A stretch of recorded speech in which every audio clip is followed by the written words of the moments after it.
Hello and welcome back to the Witching Hour. We're here.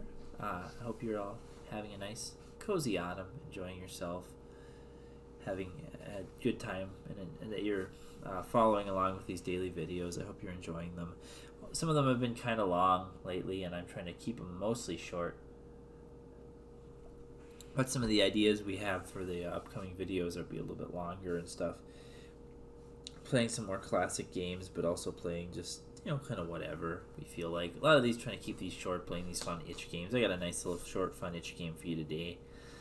We get back into reading the stories. It's not too creepy. Most of these aren't too creepy. I mean, not like reading The Witchmaster's Key. I'm not talking about The Witchmaster at least. And even though I still have that book and I see it, staring at me. But this is something completely different. So let's get into this. Hello. Have you ever encountered a bad driver on the road? One who made you want to road rage? Well, in this story, Dickie encounters that kind of driver. This is Speed Demon by J.R. Bonansinga. Dickie Pelham spotted the shepherd at dusk. The sun had trickled down the drain off the southwestern horizon, and the vehicle had appeared like a gunmetal mirage off the interstate's distant heat waves. Late Kansas summers were like that. Solitary sedans would materialize out of nowhere, metal flake ghosts hugging the shoulder, getting in Dickie's way, just like those teenagers who'd gotten in Dickie's way back in '79, the pathetic little farm boy and his freckled wife of a girlfriend. They'd been crawling along the shoulder in their whiskey-bumpered Jimmy, waving directly into Dickie's blind spot. Dickie had barely gotten a chance to apply the brakes before gobbling up Jimmy's right quarter panel, sending the Bobbsey twins down an embankment into a concrete oblivion. The subsequent litigation and myriad death claims had kept Dickie off the roads for nearly 6 months, and for a senior account executive at the nation's leading manufacturer of light bulb socket collars, being off the road meant stasis, and stasis meant lost income. And Dickie Pelham wasn't about to lose income. That's why he always kept his eyes peeled for shepherds. Dickie goosed the foot feed.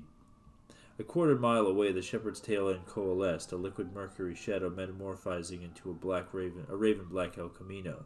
Dickie pushed his little four-cylinder Eurasian go-kart as fast as it would go.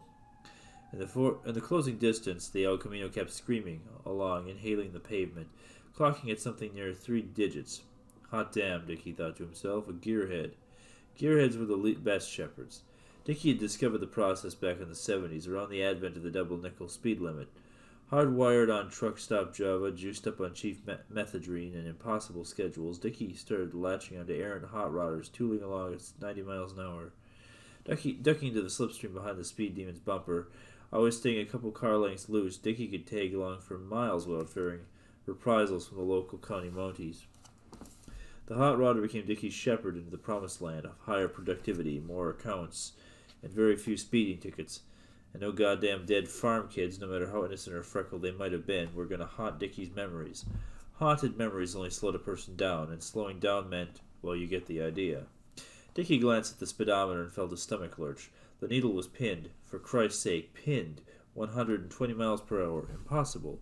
The little Japanese crate had never broken 95, and now the landscape was streaming past, his windows a khaki-green blur, high-line wires pulsing like a flatline cardiogram, the wind buffeting the hood, engine bellowing, tires singing high opera, and Dickie started squinting because the last gleam of the dying sun was glinting off the El Camino's chrome molding, a rhythmic beacon, flickering like a mesmerist watch, flickering, and Dickie clutched the wheel with sweaty hands, hard racing, mouth as dry as he could, cold metal shavings.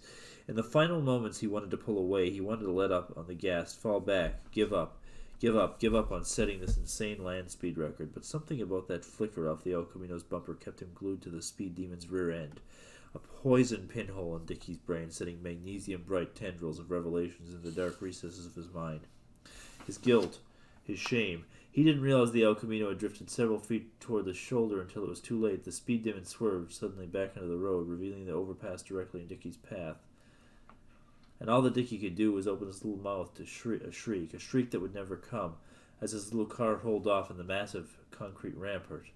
For Dickie, the impact was like a light switch being flipped off. He was killed instantly and never got a chance to feel the colossal pressure instantly collapsing the entire frame and chassis of his tiny sedan around him, or to hear the volcanic explosion in his ears, or to experience the searing tidal wave of heat engulfing the shattered body, or to see the pale ghost of two skinny farm kids tooling off in the new El Camino, vanishing in the dying light. Did Dickie Pelham really encounter the ghosts of the two farm kids he had murdered on the road? Or was that too just another illusion of the desert sun? Was Dickie's bad driving really his own fault, or that of a ghost hot rodder driving down the desert roads? I guess Dickie will never find out. But you should remember to take this as a cautionary tale, not to try to drive well over the speed limit just to make some extra productivity. Enjoy today's game, and we'll see you again on The Witching Hour. Okay, hello and welcome to this. This is a cozy autumn game called Leaf Leap, with all the cozy things in it. And we're gonna play AD to move, space to jump.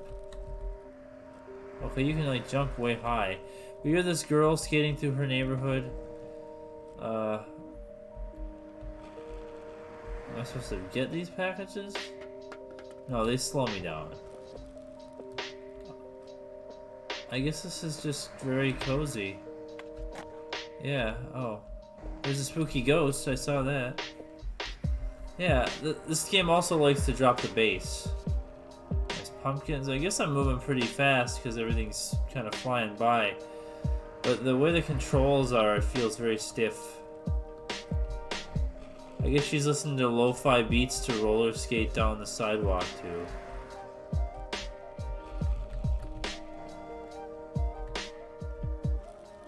A lot of loud wind sounds. This is another cozy autumn game jam. Oh, let's say Happy Halloween on the Ghost, yay! This is another cozy autumn game jam video though, or video game though. Yeah, hope you're all having a good cozy autumn so far. I've really enjoyed playing things with you, hanging out with you guys. Don't run into the trash. No, run into the trash. I'm the trash man. I like her little different way of moving. Yeah, we all think about getting ready for winter. It's getting colder. I had plans to go camping. I still want to do an autumn camp as part of one of these videos, but we got something else special planned for this weekend, so just look forward to that. Nice chill, though. This does have an ending from what I understand. It's getting a little more intense now. People need to clean up this town, jeez. What do you leave all this stuff in the middle of the sidewalk for? I can understand the occasional box or the occasional Starbucks cup, but jeez, look at all this stuff.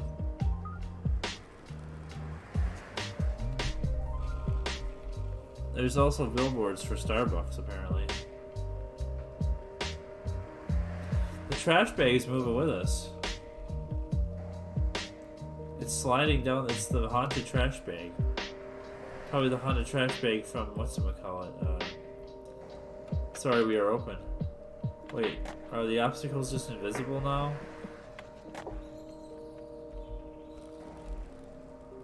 I thought maybe that was getting towards the end because there was nothing in the street, but then there was. Suddenly. Maybe this just gets more glitchy as I play more of it. This is a game jam game, so I don't expect it to be perfect. These are the games I like best, so those little indie games that people make. I love this stuff. It doesn't have to be something super complicated or crazy either. Like for this video days especially, I look for short games. I don't like making videos that are like an hour long. So like I know there's the ones that are like kind of long.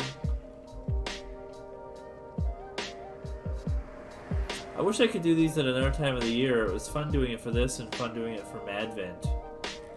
I'll have to look and see if there's like spring game jam or something. Maybe I can do one of those or something. I had a pretty busy year. Kind of reflecting back on the year.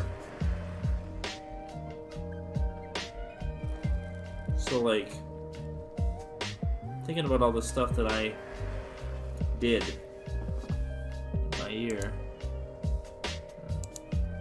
I think there's an ending to this, so I think I just keep going. Yeah, here we go. Great jump. Rating S. Obstacles hit 13. I guess I did pretty good. I did a great jump, even though I kind of jumped it late. Well, that was Leaf Leap. A fun game that you can try yourself and try to get higher than my score. Yeah, you should do it. We'll see you next time.